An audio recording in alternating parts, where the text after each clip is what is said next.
G'day everybody, thanks for stopping by. In today's video, we're going to be checking out what's in these boxes behind me. Been looking forward to this one for some time. Now, I've made considerable investment into this review before these things have even turned up. What you see in these two boxes, in theory, because I haven't opened them yet, DIY battery cell packs. These are the 280 Hithium cells, supposedly good for 10,000 cycles.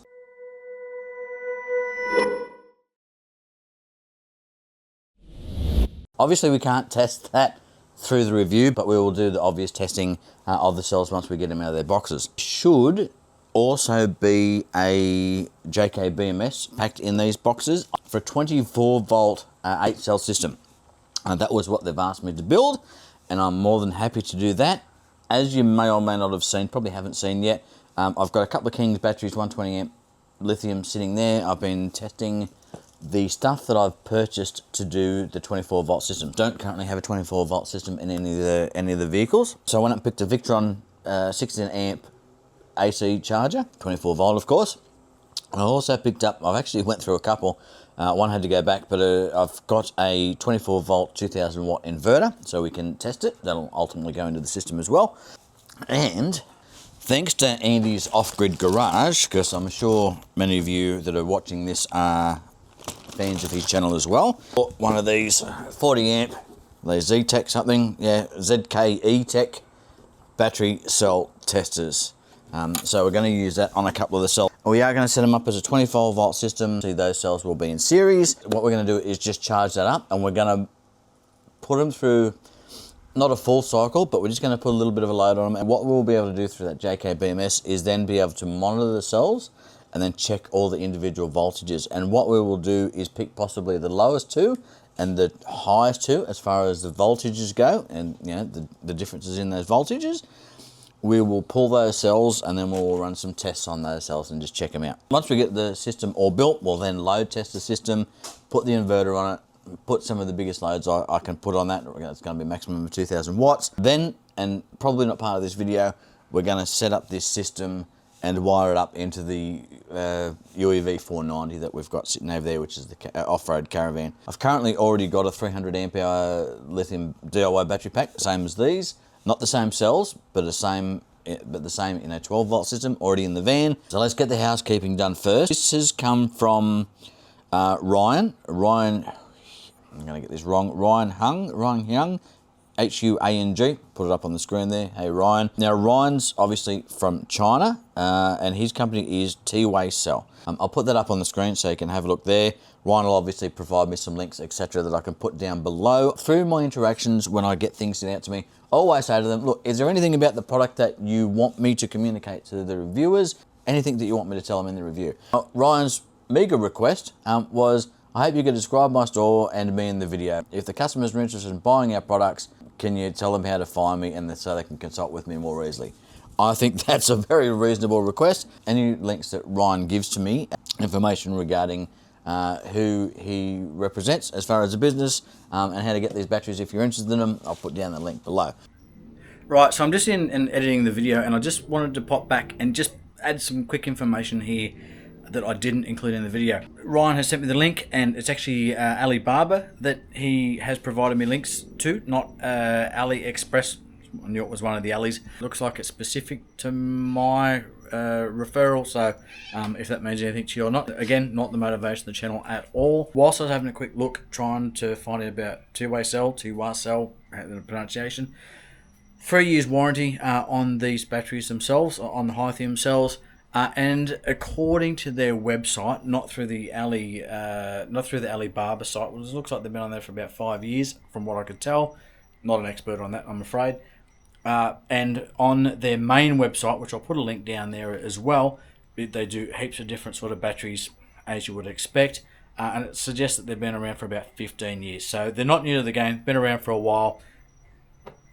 Do with that information what you will. Just wanted to share it. These have been on a way for some time. No different to anybody else that I've dealt with on AliExpress as far as ordering cells. They now come via boat. They are shipped to Australia, which can take some time.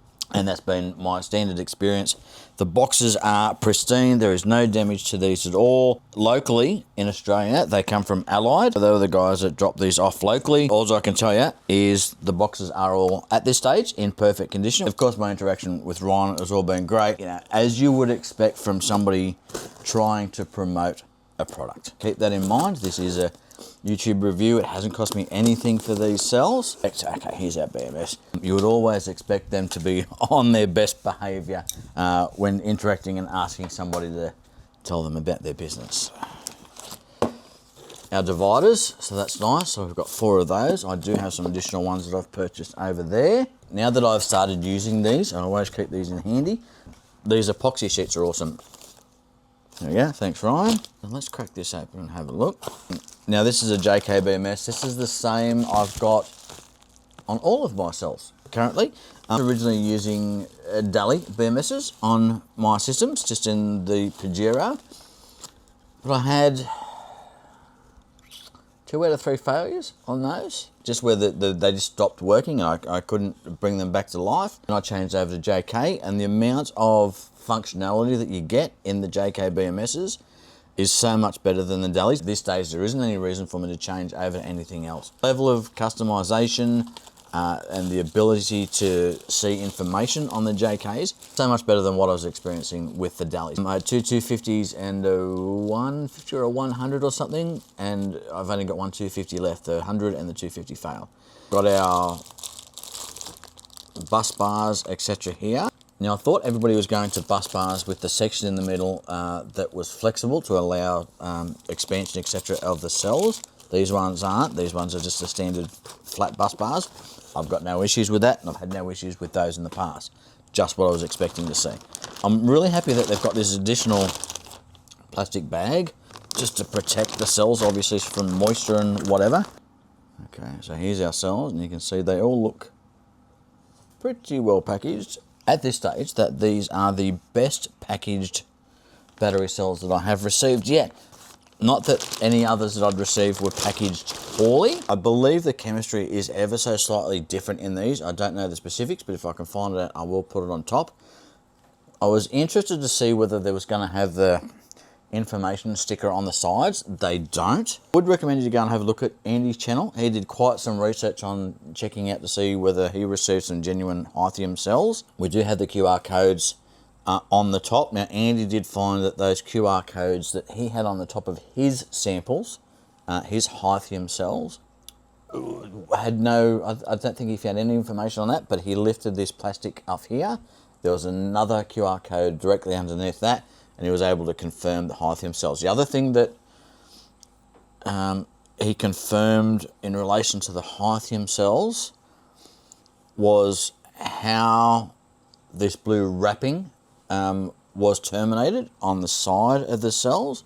And I'm not sure whether you can see this. The way these are terminated in the square edging on the side here was something else that he confirmed, just a little bit different to how some of the other cells he's received were finished and wrapped. One appear to have that same wrapping and that square edging on the side. Appear to have the welded terminals just with the M6 bolts coming out. I like those. I was never a big fan of those grub screws, only because I've seen them come loose.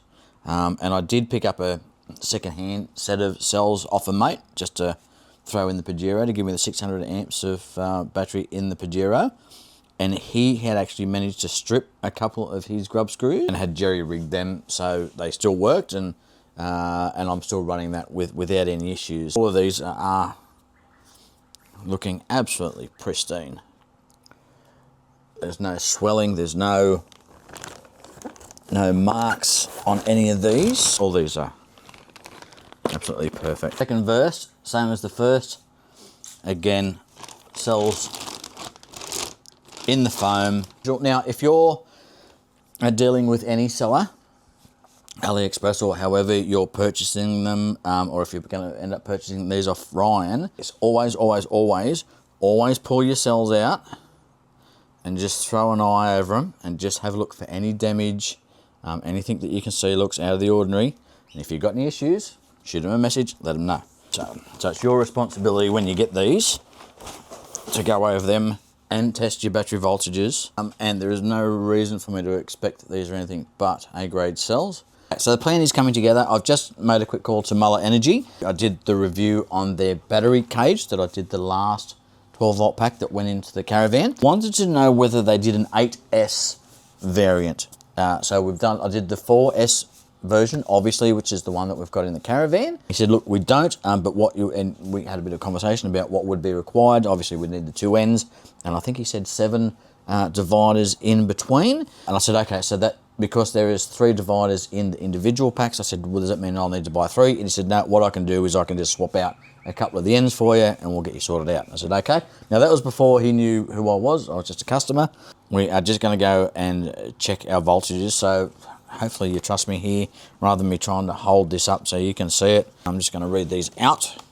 They're a little bit lower than I would have expected. I would have expected 3.3 something, but the first cell is 3.265. Second cell 3.264, 265, 265. Okay, we're going to call those good. And our second set, so I'll be interested in these not only as a comparison between each other, but just to see how these compare to the other cells and how they charge, etc. for travels. 265, 266, a little bit of fluctuation there. 265, nice. 264, 265, 264, 265. So just, going in between. Pretty much bang on. These new cells, when they turn up, when I do Blue Eddy or the EcoFlows or Jackeries or whatever the case may be, they never get charged inside the house on the first round. Certainly the DIY cells, for several cycles, not always full cycles, but for several cycles, always get dealt with outside the house. If there's a failure or something happens, we don't want that going. We don't want any issues inside the house. So I know which cell come out of which box. So I just want to give you a quick look at these as far as the size for the energy that these things carry. So this is effectively going to be a 24 volt, 280 amp battery pack, okay? Or battery, right?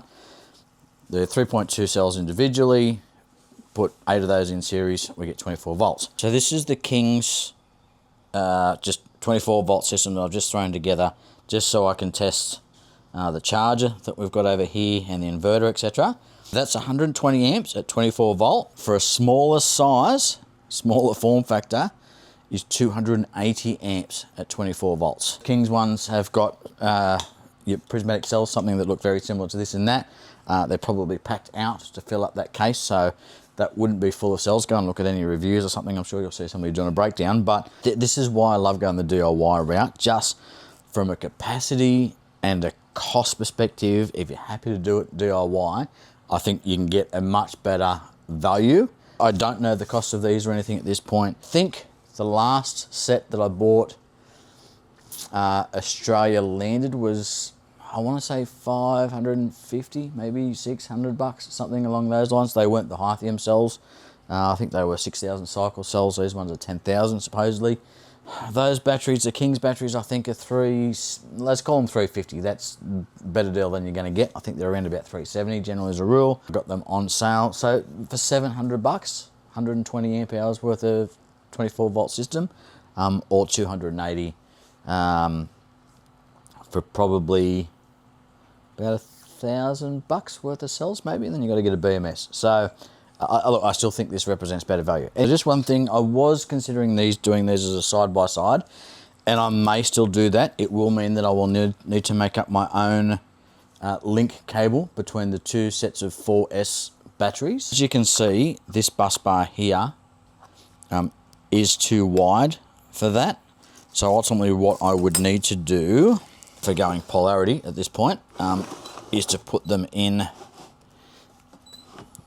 this configuration, so those bus bars are going to work. So because we're doing these in series, the same as you would do with a 4S, except we're just going to have extra batteries. So we need positive, negative, positive, negative, positive, negative, positive, negative. This will be our negative most cell, and this will be our positive. So these would effectively become our terminals for our battery over here. But here's our nickel plated bus bars. There is plenty of room as far as these bus bars goes to be able to slide backwards and forwards, so if you have any expansion, but obviously they're going to be tightened down. Throw some bolt nuts on here. I'm going to need a 10 mil for these, yeah.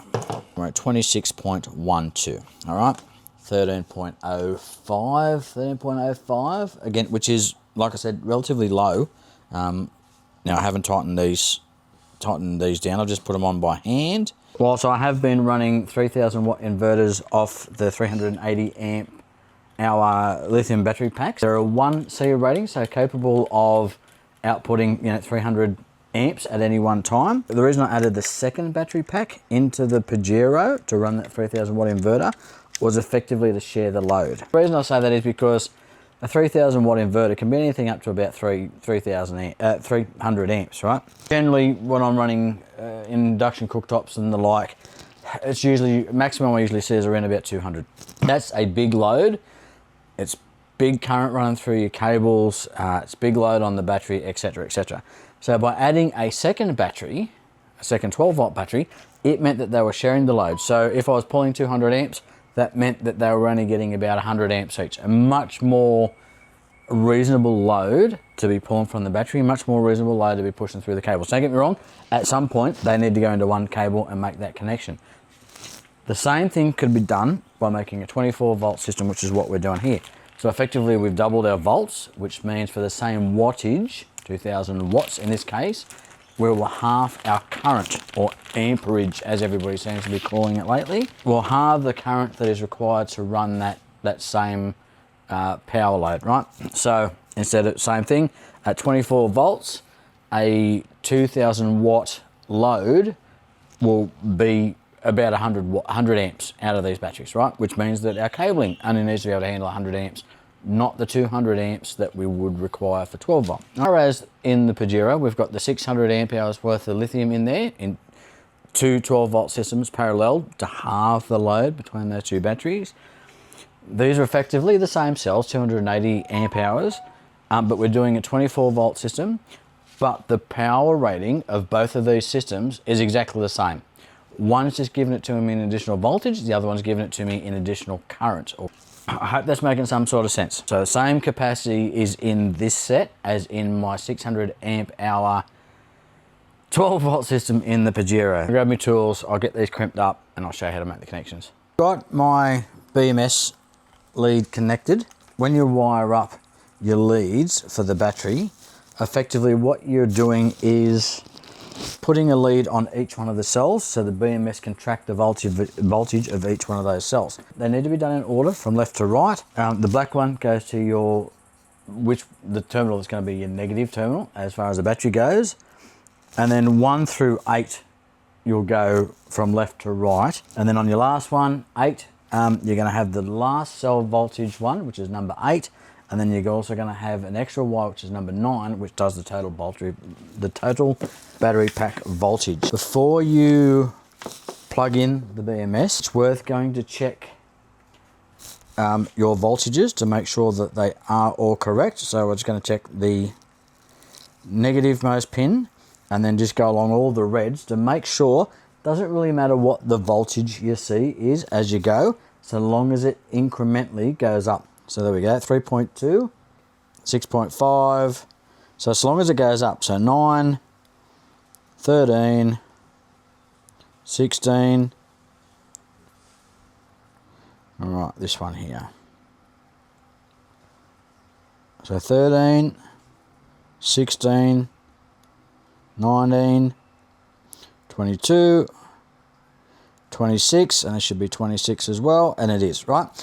So we're good. So long as those incrementally go up in voltage as you test them, you know that you've gone to the next cell, to the next cell, to the next cell. If you have one that goes backwards, say you went to 9 volts and then the next one tested at 6 volts, or you're at 13 volts or something and the next one was 6 volts, then you know you've got it arse about and you need to go and check your wiring. I'm going to connect a Victron shunt just so we can monitor externally. We're going to have the app, which will be coming from the battery anyway, which will be monitoring the BMS Bluetooth. Connect up the charger, the 16 amp Victron charger at 24 volts, just so we can get these batteries all charged up so we can start doing load testing and all that sort of stuff. And just so we can get an eye on what the actual cells themselves are doing in response to a charge, etc. So I'm just taking the B-. I've got a connection here. So that's the B minus. This is this side. So this goes to the battery, and then your P minus is going to go to our loads or everything else. Literally everything else. If you don't run it through your BMS, same as if you don't run it through your shunt, then you're not going to get proper readings, so it's going to be inaccurate, right? So if you didn't have a shunt like we're going to have, then just everything would literally go to the other side of your BMS. One negative connected to our battery, to our BMS, and this is going to be our one lead from the BMS, which is going to go into the Victron shunt, which everything will connect to the negative of this. We can measure what's going in, what's going out, all those things. Everything else then that we would normally connect to the battery will go to our battery positive. We'll go direct to the battery here. What I've got is a Anderson plug, which is going to the battery charger, and I'm also going to have just another Anderson that, you know, I can connect the load up just to a fridge or, you know, something like that. Just anything that we can do as far as testing goes when we want to put a load on it. Because I've got no light on my shunt to suggest that it's getting power. Yeah, we're only getting millivolts that side and the full amount. So that BMS hasn't come on. I'm just going to put the charger on. So we're just going to apply a voltage to the battery, and we'll just see whether it comes alive there. One of the ways to wake up a BMS is just to put a voltage to it. All right, so there we go. All right, so literally all I've done to wake this BMS is I've connected up the battery charger, which is going through the BMS and connected to the battery. And as you heard then, it's woken up. I can now jump on my phone. Now, obviously I've already got the app. 1, 2, 3, 4 to log in. And it is, and I will obviously change that, reading 26.9. You can see that on the screen there. Just confirm that that is correct, because I trust the multimeter. Test it down here. I've got 26.12, so I'm going to call 26.09 good. Go back to our battery capacity and change that to 280. And see if we can turn the charging on. And we can. And we are now seeing the 15.6 from our 16 amp charger going into the battery. Now for the next week or so, this battery is officially under the testing phase. For now, cell 1 is our lowest cell by next to nothing. We're down to 0.006 of a volt. We just need to stand back, leave it outside, and let it run. Okay, so we've been at work for a week. I've been at work for a week. You probably have too. Sucks, don't it? But anyway, so the 24 volt pack has been doing its thing for a week. I've got just a little brass monkey fridge attached to it, and I've just let that run for the week. Basically, we got down to about, I don't know, 77% or something like that. It draws like an amp and a bit when it's running. Now, the plan was to just put a load on it, do a couple of charge cycles on it, put a load on it, charge it, you know, etc., and then just have a quick look at the BMS, and then have a look and see how the cells were acting, and then do some testing with the ZKE. The ZKE, I don't know, something BL40 you will have seen on Angie's channel, Off-Grid Garage. So I'm going to use that. Surprisingly, very, very, very easy to set up. It just worked. I've disconnected the first battery because none of them were out of sync.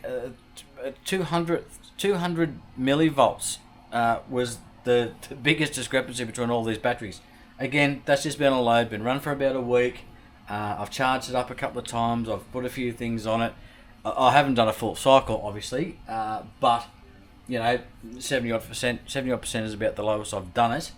I haven't even connected up the inverter yet. What I want to do is to do a discharge and then a charge on the battery, and I just want to literally just test the capacity of one of these batteries and see how they come. I am just going to do the cycle test, which is a constant discharge of 40 amps down to 2.5. I'm going to wait for 30 minutes to let the battery cool off, if they're in componentry, whatever, do its cooling thing. And then we're going to charge the constant voltage 3.55. We're off. So I'm just going to go and grab the calipers and just see what we're actually pulling from this battery. Nearly a perfect 40 amps. Look at that.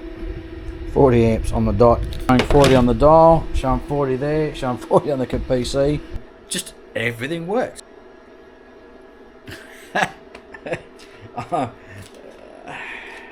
Things can go to shit right now. Okay, so the discharge cycle has complete. And again, I was reasonably confident that the batteries or that cell, or all the cells, were charged up and fine. So you can see on that screen there, 291. And just trying to see if we're going to expand this. Would be nice to have that font be a little bit bigger. So beginning voltage was 3.514, so it'll just come off charge. Cutoff voltage 2.5, 291.5 amps, 280 watt listed on the battery, so 280 watt, 280 amp hour battery. We've got 291, so an additional 10, which is 942.46 watt hours. And the voltage, as you can see, fairly flat until we get to the 3.142. Is where it starts to drop off, which is interesting, which is a 272 amp hours. But about 8 amp hours short of what is the listed full capacity, 280, that's when that voltage starts to drop. So you're almost taking 100% of that battery, shy of 8 amp hours, let's call it 10, round it off and call it 10, before that voltage drops, which we had it waiting for 30 minutes. Now it's just gone into its charge cycle. And I wasn't sure whether this did 40 amps charge and discharge, but it obviously has finished the 40 amp discharge cycle and it's now charging at 40 amps. And you can see this new cycle starting here. And so that voltage is coming up fairly rapidly. And you can see, so we got down to just under 2.5, or we got to the 2.5 was the cutoff. Obviously the sag, there's a little bit of sag in the battery, so it would have gone probably just to the 2.5, and then as soon as that discharge or the load is taken off the battery, it would have popped up a little bit, which you can see in this part of the graph here. So it's jumped up to sort of that 2.55-ish, thereabouts. But this is a typical curve for your, obviously, your lithiums. So it starts off at 3.45 thereabouts, what we had it charged to, drops down immediately, comes to rest at 3.3, and then we come down to, what do we say, 3.15 here. So for pretty much 90% of the battery discharge, we are sitting between 3.3 and 3.15, and that's exactly what we expect to see from these batteries. Now, these are Hithium batteries. Now, they claim that these are a 10,000 cycle battery. Every generation, or every time they come out, some of the older cells were 3,000, then we've got 4,000, 5,000, 6,000. Now, unfortunately, there's no way for me to test that. All I can do is put these through their standard paces, test them to make sure they're going to be safe to put them in the install that I want to do in that van. Put some loads on them, see how they respond, make sure the balancing's all good, do a load test for capacity, and we've seen that, so 291.5 or something thereabouts, so 10 amps over the rated capacity. But again, I'm going to point you in the direction of Andy's off-grid garage, because he's already done tests on these, and I don't want to replicate exactly the same stuff, despite the fact that we've almost done that here. I've got to get the Muller cages, as per the review there, that I want to install these into, and then we're going to install this into the caravan, and then that will be an additional video coming up, hopefully in the not too distant future, because I still need to get a DC charger that does 24 volt. I know I'm trying to hang out because I know Victron's got one coming. When I get the final piece of the puzzle, we'll get this installed, and then we'll take you through it, and we'll show you how and we'll talk about them again. We'll let you know how they're performing. But I've got to tell you, at the start of the show is this charger / discharger battery tester, electronic load.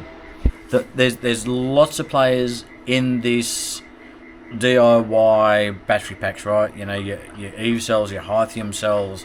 There's a whole bunch of them, and I can't even think of them. I remember Sinopoli used to be out there, but they're older cells. I don't think they're even around anymore. Lyshon, obviously, I've got some of the cells I've got in the Pajero at Lyshon's, and there's lots of different retailers for all of these different cells. Now, depending on who you go with, as to what your experience might be like, whether you're going to receive genuine grade A cells, whether they're going to be used cells, etc, etc. Based on my experience, and this is all I can tell you about, but based on my experience, I believe these to be grade A cells and brand new, just from the quality of them, the finish of them, but the way they're testing, the way they've tested slightly over capacity, which is what you would expect to see. Just everything is telling me that Ryan is above board. Certainly has been when he's been dealing with me. I can't guarantee your experience though, and that's going to have to be something you'll do on your own. But certainly, if you're going into this market and you're looking at doing the DIY, jump on your AliExpress, stuff like that, have a look, and go and read forums, because people will recommend certain sellers and certain people to deal with. At this stage, again, not trying to sell anything, don't care whether you buy them or not. All I can do is share my experience. I'm really happy with these. Right, so I guess we better do the Aussie test, just to make sure that this battery system microwave is all up for camping. So I've got a pie, plastic camping plate. Stick it in the little microwave here. It up to our, which is connected up to our power tech, I think it is, which is the JCar 24 volt 2000 watt inverter. You connect up to our Hithium battery kit. Up there, see, all is working. The inverter up there is doing its thing. The batteries are doing its thing. So I've got to tell you, I am absolutely sold on 24 volts. So thanks, Ryan, for talking me into going with a 24 volt system. Quite a bit of outlay, but for any system that I do in the future, it will be 24 volt. And I am this close to sort of going and buying a couple more BMSs. Converting the one in the Pajero over to 24 volt from 12, and then also buying another set of these batteries to go with the one that I've already got in the caravan, and turning this into a 600 at 24 volt system, which would be an infinite amount of power for camping. Obviously it becomes a charging issue then, since I've only got 400 watts on the roof, but I've got the 600 watt portable. I've got heaps of panels. Anyway, I got heaps of panels. I didn't end up doing the review on this. I went out and picked up this little microwave from Kmart for 50 bucks. 50 bucks. So I'm expecting it to shit itself. But even the chick at the shop, even the chick as I was walking out of Kmart said, "Keep your receipt for that one." I'm like, "Yep, righto." So it's a 17 litre Enco, so that Kmart brand. I didn't even know they did electronics. 700 watts says on the front of the box, and I made a rookie mistake. I was looking at air fryers, and I was checking all the stickers on the back, input power, blah, blah, blah. I didn't check it on the back of this. I just saw the 700 watts, went, "You beauty," picked it up and walked out. It costs around about 1100 watts to run this thing. So the input power is 1100 watts. Rookie mistake for not checking that. I connected it up to the little Blue Eddy, which is a 1000 watt output on the inverter side. And it was pulling around about 1250 watts. So higher than they actually rate it, higher than I thought it was, and basically makes it unuseful for using on those things. But for 50 bucks, I'll keep it around. It's small, it's handy. I'll probably build it into the caravan. So obviously I've been putting a bunch of things through this, because it puts a reasonable load on the system, and one that's probably indicative of what I'm going to use these batteries for in the caravan. But at this stage, I'm going literally thumbs up all around. A capacity test on a couple of cells. One was 290, one was like 291, so they're really close there. I obviously didn't film too much of that because that runs over days, so it's been several days of that. Obviously I've had small loads on it. I've had the fridge running for a couple of weeks or whatever. I've put bigger loads on it, being that we've had the microwave running through the 24 volt inverter. I've had the air fryer running on it. I've had lots of different things. I've tested everything that I would want to test for any normal battery system that I would put together before I would confidently go and then install that into its final resting place. Ryan, thanks very much, mate. It was easy to deal with you, straightforward. You kept me up to date on tracking. Obviously the cells have turned up and they're in perfect condition, and they're doing everything I need them to. As far as the Hithium aspect of the cells, unfortunately, I can't tell you one way or the other whether these are going to get 10,000 cycles out of them. If they do, they're going to last me the rest of my life. Thanks very much, mate. I really appreciate it. Again, I really appreciate the fact that you suggested the 24 volt system. Otherwise, I would have just done a parallel 12 volt system, the same as I got in the Pajero.